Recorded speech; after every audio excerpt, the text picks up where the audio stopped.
The year is 2018. I was just getting back into skateboarding and my dad decided to turn on a movie that he loved when he was younger and still loves to this day that happened to have not only a skateboarding villain, but some rollerblading teens as well. That movie was the 1995 cult classic, Hackers. I was too young to experience this film when it first came out or experience the time period in which it takes place, but I was just old enough for it to leave a lasting impression on me. There's a lot to love about Hackers, from its grungy 90s New York setting to the silly story about these hacking teenagers taking down this embezzling corporate villain. But what I love the most about Hackers is the costumes. If you've been around my channel before, it's really no surprise that I am a big lover of fashion. It's one of my favorite ways to express myself, and it's one of my favorite components of film,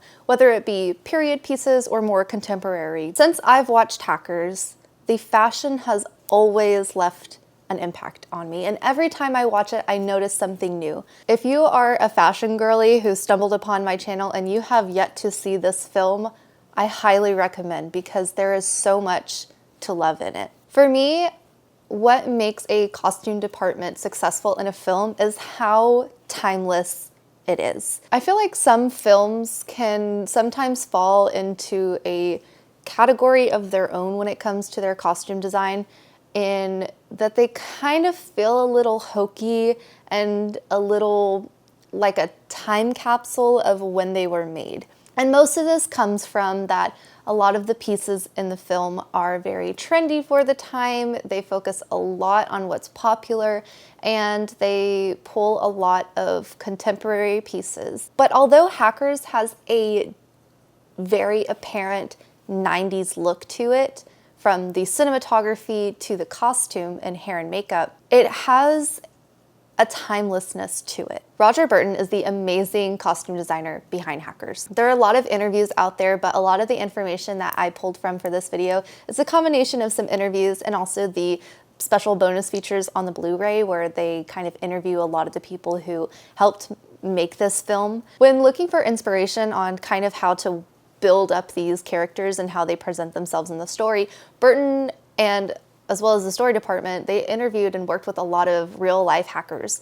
And Burton found that they typically just wore jeans, t-shirts, and all black. And for the story, he really wanted something a bit more colorful, bold, something that was more vibrant and otherworldly. He really wanted the characters who are the hackers to look like they come from this digital world.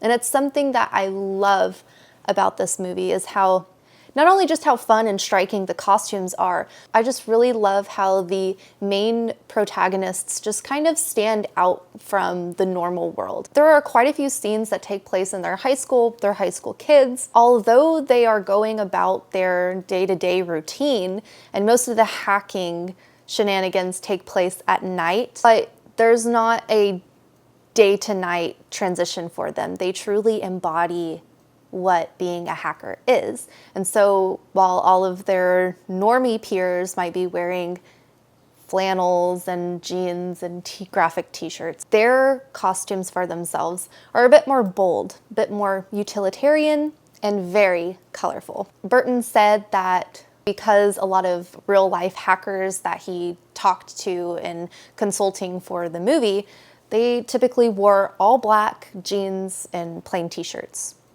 And he really wanted something that felt more cyberpunk.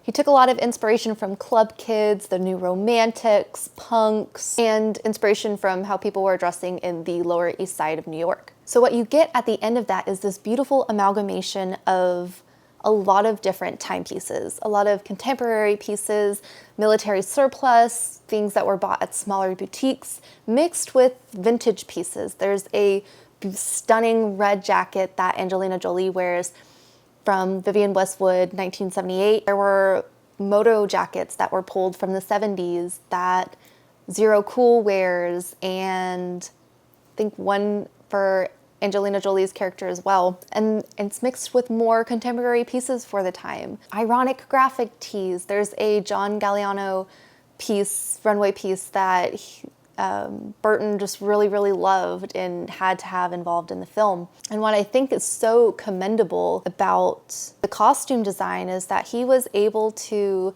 not only achieve this subculture look based off of different pre-existing subcultures, alternate it in a way that felt more cyberpunk, that felt more digital, but also all of the people who are involved in that subculture of being a hacker, they all had their own unique identity in how they presented themselves within that. So you have characters who are a bit more into the utilitarian military look to it. You have characters who play a lot with animal prints. Angelina Jolie's character is very tomboyish and androgynous, and so she wears a lot of rash guards. There's a lot of Quicksilver. She wears tight skinny jeans and combat boots. Her hair's cut really, really short. She cut her long, beautiful hair for this role, and it looks so good. There's one character who's kind of the goofy kid of the group. His character's name is Jesse. He wears baseball caps turned backwards and overalls and pins and ironic graphic tees. It makes him look a little bit more goofy and childish compared to everybody else. So it's really interesting to get to see all of these different characters. Not only did Burton make a lot of intentional decisions for the movie as well, but it was really cool to get to hear about how certain actors got to pick how they wanted their own character to look in the film. Matthew Lillard's character is named Serial Killer, and he is known for his iconic goofy hairstyles. He has these braids in his hair, and they actually used extensions in order to achieve that look, and that was something that Matthew Lillard thought would be really fun to incorporate into his own character. Another character whose costume design is just as impactful, yet a little different from our younger protagonists, is the villain, our embezzling, corporate, greedy little guy. And for him, he's an older character. The actor is a bit older compared to his co-stars, and they accurately reflected that through the costumes as well, while also maintaining this kind of stylish, real world meets digital world flair to it. So he's presented in a lot more suits, which makes sense. He's a corporate businessman, but he is also a hacker, and you can see that reflected through his goofy skateboarding and the coats that he wears, the different accessories that he uses to kind of amplify his corporate persona to kind of represent his hacker side as well. And he has a sidekick. I think he actually has two sidekicks that I think are very good representations to further reflect. He's kind of between two worlds of the hacker world, and he has his hacker sidekick who is kind of the incompetent sidekick for him, who looks a little bit more like this digital avatar. And then he has this woman who is helping him on the corporate side. And so she wears a lot more of what you would see from a woman in a corporate setting, a lot of professional dresses, some high heels. She's very minimal compared to everybody else who kind of has this maximalism look to them with fur and buckles and prints and colors. And it's a really good representation of his team versus the teenagers.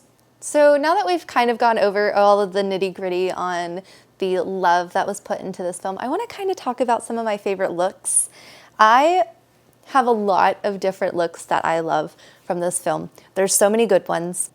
Okay, so one of my favorite looks for Dade Murphy's character, he's our main protagonist. There's this one look where he has this red crop top and these they look like army pants. His character has a lot of that utilitarian army surplus pieces with his wardrobe. And then on top of those pants, he has this bright red harness. And I just really love how it's very simple in the amount of pieces that are part of the outfit, but the combination of the harness and the military pants, I just really love. I love a lot of Matthew Lillard's character's looks. They're a bit more of the extreme. I think he's one of the more maximalist characters when it comes to costume design. His character doesn't really have a consistent living situation, and so that's really illustrated with how he carries around a toothbrush and he kind of walks around with all of his necessities. So it makes sense for his character to have a lot of belts and packs and different things that he would consistently carry. His looks are always a little bit more unhinged than a lot of the other characters. I feel like Angelina Jolie like really got all of the good fits. I particularly love her New Jersey Devils jersey. This is actually the same make from the one that she wears in the movie. This was a gift from my dad and I love it so much. I cherish it. A lot of her outfits are really cool. I really love the blue Quicksilver rash guard. That one's really cool. She wears a lot of rash guards, but that one is my favorite. I just really love the color. And then the Vivienne Westwood, we cannot forget that all of the harnesses in the red color are so stunning on the film. It's just so good. One character who is really into the prints, lots of leopard print and plaid, and as a Nana fan, those two things mixed together, I love. And I love how his looks are, they're still maximalist because of the pattern mixing, but individual-wise, the pieces are very simplistic. The cuts are pretty simple, and the amount that he has is a bit more minimal. So I like that there's a good mix of, there's the maximal outfits that are like really maximalism in terms of lots of accessories and the bits and bobs are piled on and the hair is done. And then there's the maximalism in a way that's kind of more structured. It's really cool to see the kind of spectrum for that. And then I really love Angelina Jolie's date night look, particularly the makeup. I really love the burgundy lip with the blue eyeshadow, and then she has on, it's not makeup, but she has on this really long ring that kind of encases her finger, and I just think the combination of everything is just so beautiful. Those are a few of my favorite outfits. There are honestly so many outfits that I love and so many that I have probably missed, so I highly encourage you. There are Polaroids out of the actors. I will, of course, link everything down below that I have referenced and pulled from. Thanks to my dad for letting me borrow his Hackers Blu-ray with these special bonus features. That was super cool to not only get to watch the interview with the costume designer, but also the special effects and the writers and the hacker consultants. Very, very interesting. Physical media is forever. So if you love this movie as much as I do, I highly recommend getting the Blu-ray. I hope that this video was fun for you. It's a little different, a little less of like the film side of things and more of the costume side of things. Film and fashion are two of my loves. It was really fun getting to make a video not only about my two favorite things, but also a movie that I really, really love and not a people know enough about. If you haven't seen Hackers before, I highly recommend going to watch it. I tried really hard not to give away any spoilers, so that way you can go and watch it and love it. But that is all the time that I have for you today. I really hope that you enjoyed this video. If you stuck around to the end of the video, thank you so much. It means the absolute most to me. If you are new and you would like to see more of my face, you can subscribe, leave a like, all the good jazz, and I will see you next time. Hack the planet.